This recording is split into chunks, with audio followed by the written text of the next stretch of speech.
Assalamu alaikum.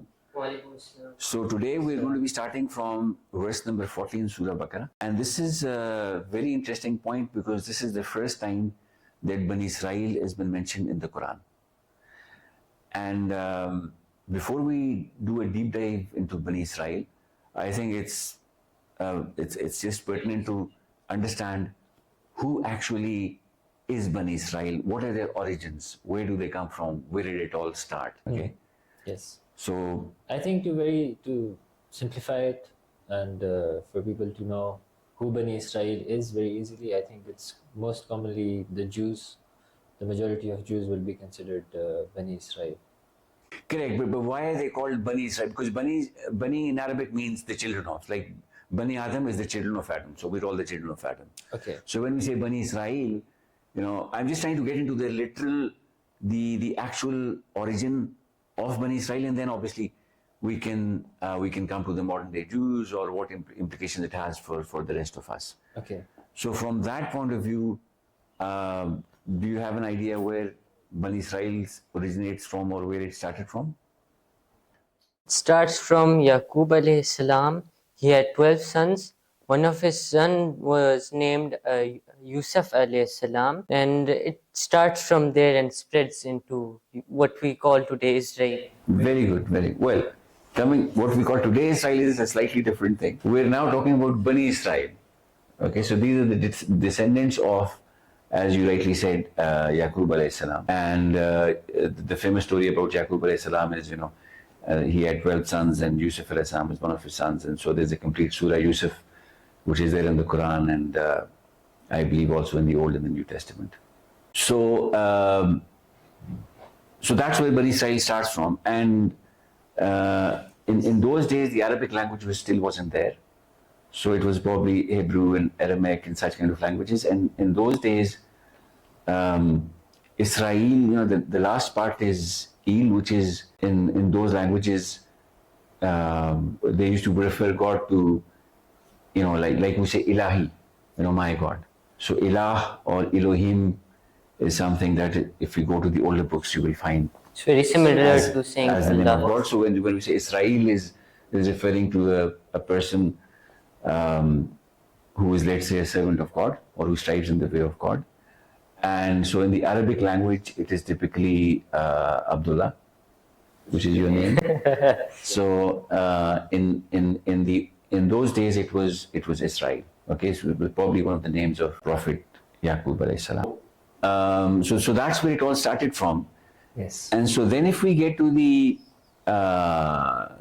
actual verse number 40, when Allah is talking to Bani Israel, it is saying, you need to remember all the favors that I did, that I bestowed upon you, and you need to fulfill the promise that you made with me. Okay? So we'll start with the favors. Now, when we're talking about Bani Israel, if we go back to the historical context, right? So we know that these were the descendants of Prophet Yaqub alayhi salam, right?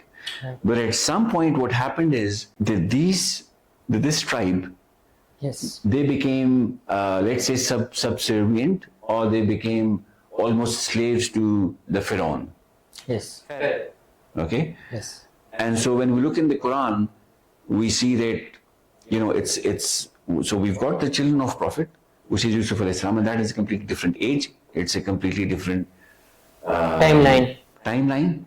And then fast forward, we see that Bani Israel are now the slaves of Pharaoh, right? Or they're subjects. Yes. And as we know from the Quran, that they were being persecuted and they were being oppressed in a very strong way, and they were just being used to do the work of the state, sort of almost slaves in the perfect sense, right? Yes. So when Allah says that remember the favors that I bestowed upon you, right? So He's obviously referring to the fact that Bani Israel was saved from Pharaoh eventually, when Prophet Musa alayhi salam came and eventually they were saved at that point of time.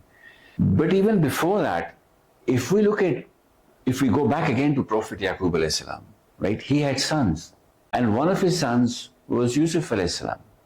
Yes. right? So probably, so they were already, you got two prophets right there. Yeah.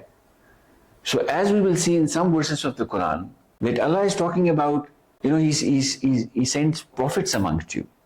So there were some prophets which probably came after Moses, or Musa alayhi salam, and there were prophets which came earlier. Yes. Okay, so one of the biggest favors that Allah bestowed upon the children of Yaqub or Bani Israel Yeah. is that they were prophets that were sent. Okay, so that is one big favor. And then of course we know the story about as it will we will see that in the next few verses that they were then rescued from Pharaoh. Yes. Right?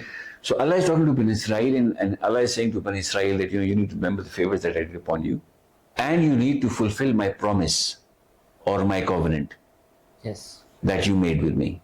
Right? Yes.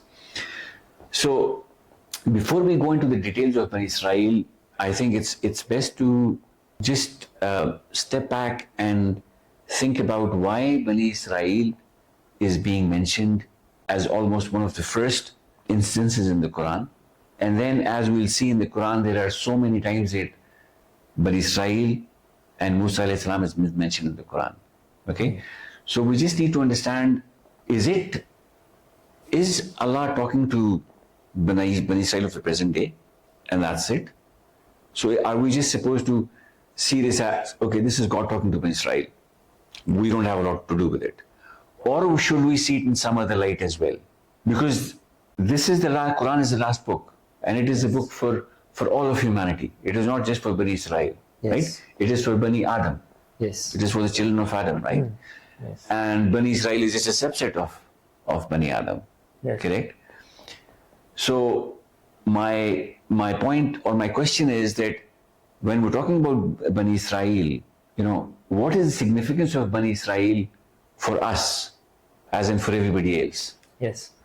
I think if I look at it from a psychological perspective, I think when you in normal conversations, when you're saying anything to someone, if you criticize them or advise them directly, it can be very it can feel too direct to the person who is receiving that. But if you do it in an indirect way, it's way more effective, and it's easier for the person to not feel accused directly. Maybe. The reason I'm smiling is I completely agree with you. I think it makes a lot of sense, but I think if we're talking about God, Yes. God is the one entity, Yes.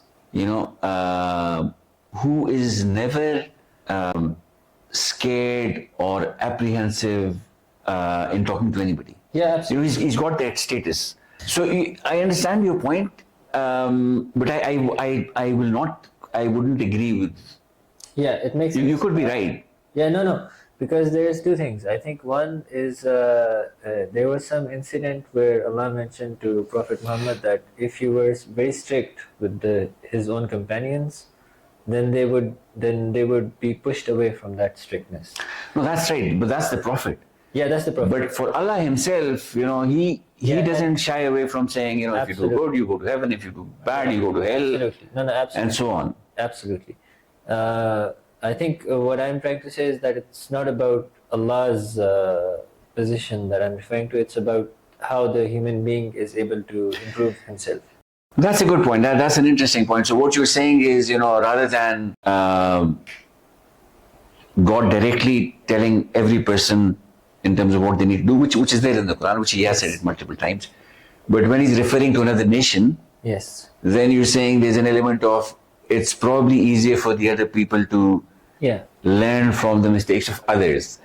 Being a spectator is easier to gain more knowledge than rather being in the picture. In the picture. Although you actually learn a lot once you're in the picture, unfortunately. In some cases. You're right. I mean, the best thing is obviously to learn from other people's mistakes and from where others have gone wrong. Like evaluating football. It's just that the reality of life is a lot of times, people tend to learn a lot when they actually go through certain experiences themselves. But absolutely. But for improving, if you're saying that this conversation is headed to another direction, But I think if you're saying that people are mostly learning from their own experiences, that means that their experiences are only beneficial to themselves. But I don't think that's the case. I think that human being on the scale of humanity as a whole, we do learn from the experiences of our ancestors and the mistakes that we've been through.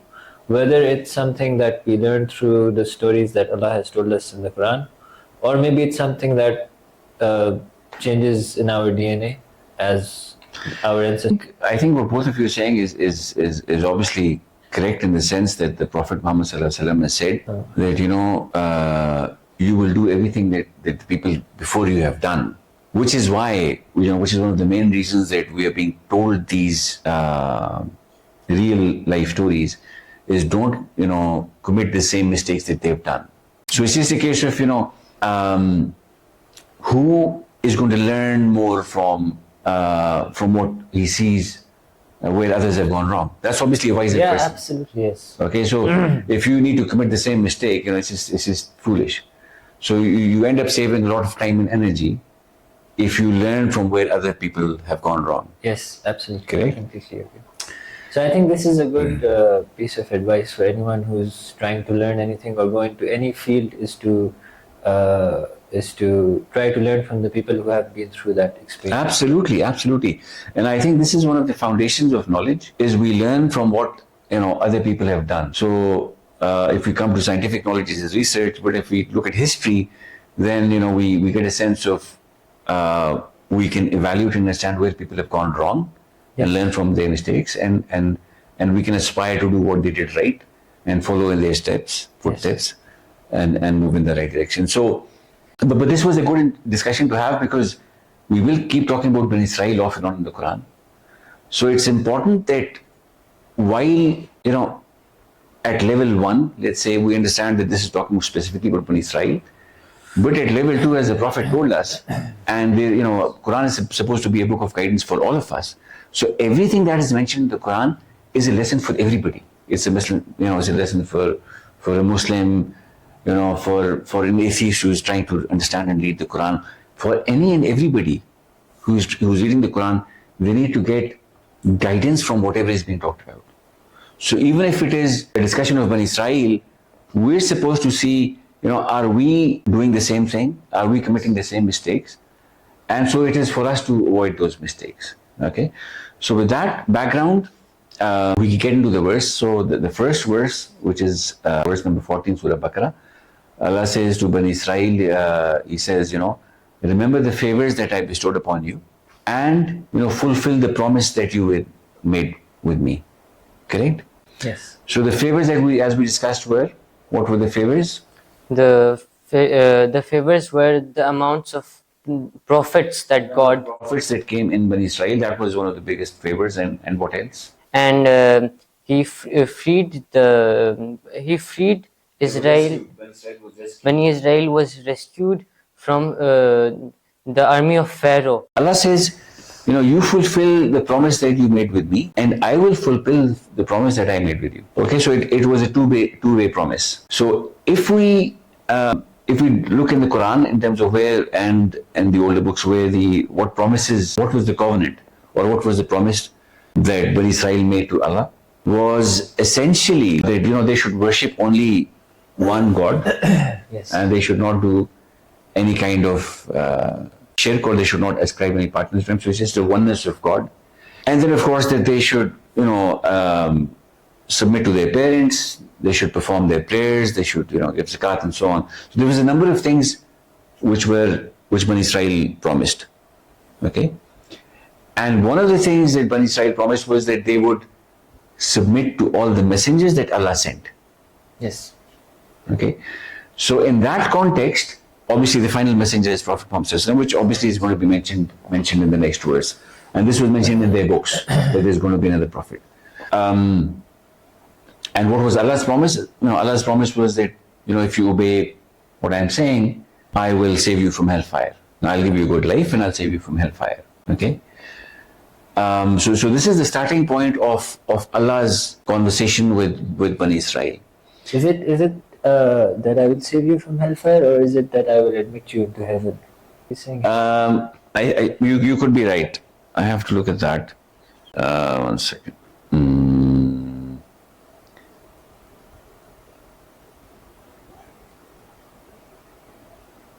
Yes, you're right. Yeah.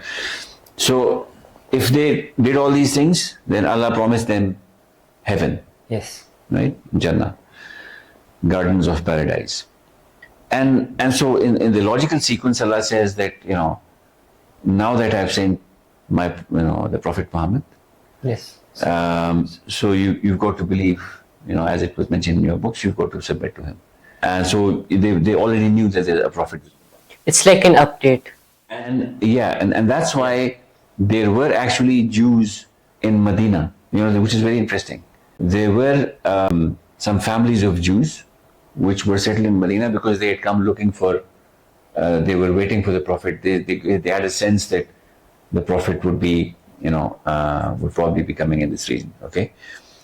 So, وَلَا تَكُونُوا أَوَّلَ كَافِرٍ بِهِ, and Allah said, you should not be the first people to deny this. Yes. Because you already know. You've had prophets come in the lineage before him. And many miracles that he bestowed upon you. So you should be the last people to disobey. Yes. Okay, so knowing and disobeying Yes. is a very bad thing. It's another level of sin. Yes. Sorry? The first people to accept. Yes. No, it's saying you should not be the first to reject this. To reject وَلَا this. تَكُونُوا أَوَّلَ كَافِرٍ بِهِ. Okay. Okay?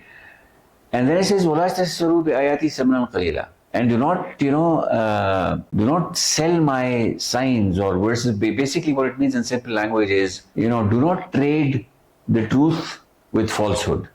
So if you know what the truth is, you should follow the truth. For the Okay. sake of wealth. So for the sake of, worldly Very limited benefit. in the world, do not go away from the truth, right? Because divine is the most precious thing a man could have.